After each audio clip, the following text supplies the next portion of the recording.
Hi, I'm Stephanie Stovall. I'm with Catholic Mom.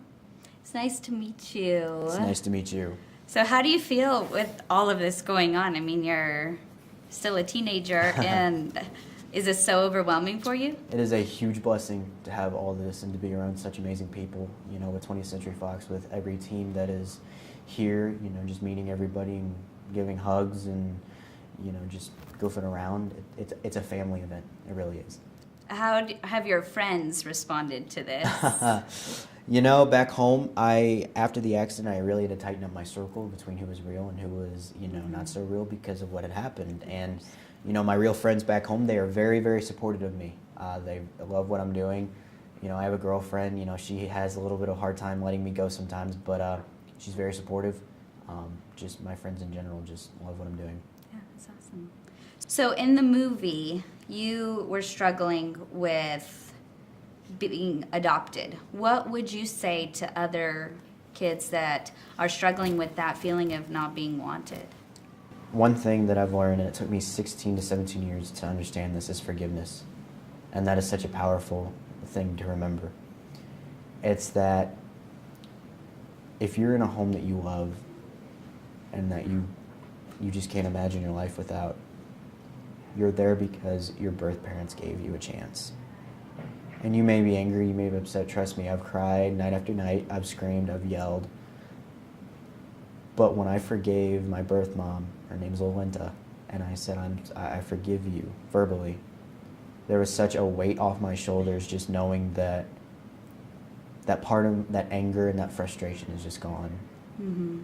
And you know, I feel like for all adoptees that if you're in a good home now, there's a reason you're there. So just try and remember that, because I know it's hard. It's always going to be hard. You're always going to wonder.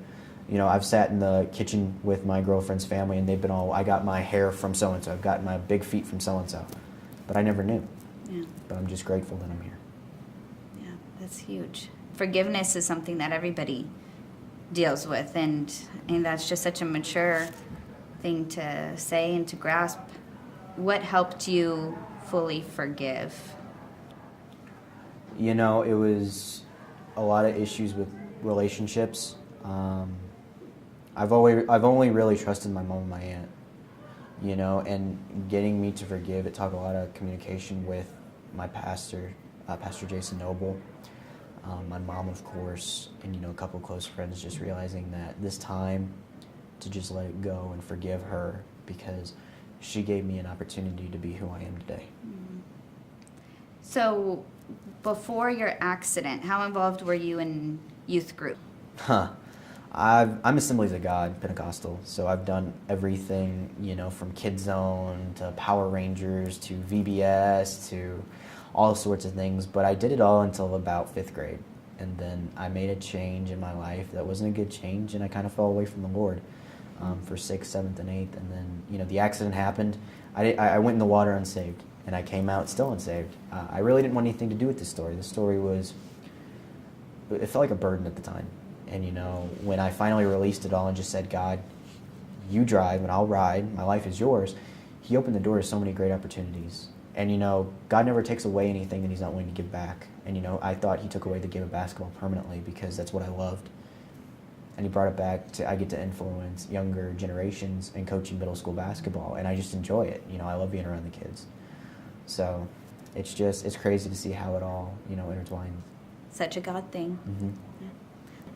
Well, thank you so much. Thank you. Really appreciate your time.